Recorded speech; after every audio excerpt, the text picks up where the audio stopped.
বিকেলের নাস্তা কিংবা সন্ধ্যা চায়ের সাথে যদি এমন একটা রেসিপি থাকে তাহলে সবাই খুব পছন্দ করে খাবে। খুবই মজার এই রেসিপিটি, আর তৈরি করা খুবই সহজ। আশা করছি আমার আজকের রেসিপিটি আপনাদের ভালো লাগবে। সবাইকে স্বাগতম জানাচ্ছি নতুন আরও একটি রেসিপি দেখার জন্য।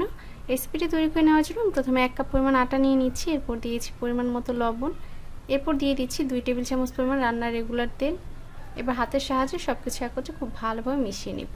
চেষ্টা করবেন এই কাজটা হাতের সাহায্যে করে নিতে, এতে করে আটার গায়ে তেলটা খুব ভালোভাবে মিশে যাবে। এরপর অল্প অল্প করে নর্মাল পানি দিয়ে পারফেক্ট একটা ডো তৈরি করে নিব।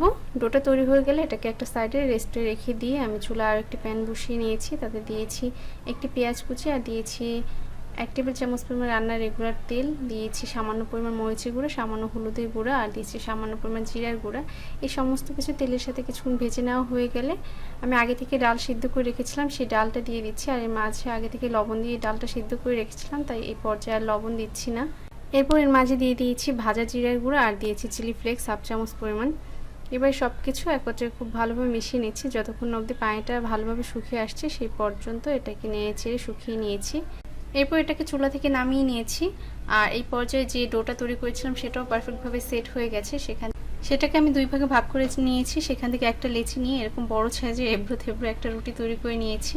আর ডালের যে পুরটা তৈরি করেছিলাম সেটার ভিতরে চামচের সাহায্যে মাখিয়ে নিয়েছি। এরপর হাতের সাহায্যে ঘুরিয়ে এরকম রোলের একটা শেপ দিয়ে দিচ্ছি।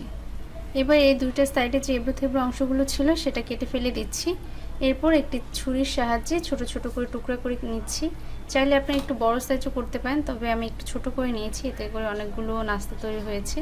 এবার হাতের সাহায্যে একটু প্রেসার ক্রিয়েট করলে সুন্দর একটা ডিজাইন হয়ে যাবে। দেখি বুঝতে পারছেন এটা তৈরি করা কতটা সহজ। এই একই পদ্ধতিতে আমি সমস্ত নাস্তাগুলো তৈরি করে নেব।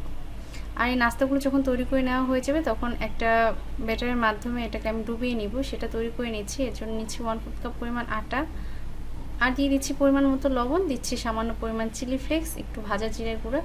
এরপর সামান্য পরিমাণ পানি দিয়ে এটাকে মিশিয়ে নিচ্ছি। আর দেখি বুঝতে পারছেন এর ঘনত্বটা কেমন হবে। একদম টেলটেলে পাতলাও না, আবার একদম ঘনও না, যেন নাস্তাটাকে ঠিকঠাকভাবে এর মাঝে ডুবিয়ে নেওয়া যায়, যাতে করে এর ভিতরে যে ডালের পুরটা দিয়েছি সেটা বাইরে বেরিয়ে না আসে।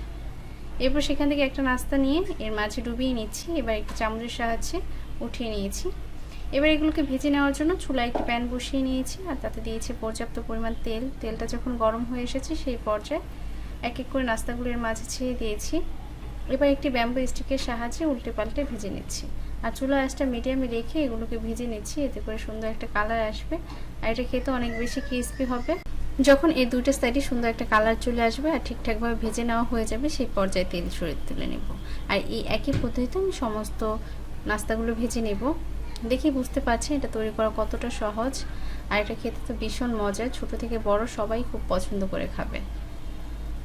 আশা করছি আজকের রেসিপিটি আপনাদের ভালো লেগেছে। যদি ভালো লাগে তাহলে অবশ্যই লাইক কমেন্ট শেয়ার করবেন। আর যারা এখনও আমার পেজটি ফলো করেনি প্লিজ ফলো করবেন। সবাই ভালো থাকবেন। আল্লাহ হাফেজ।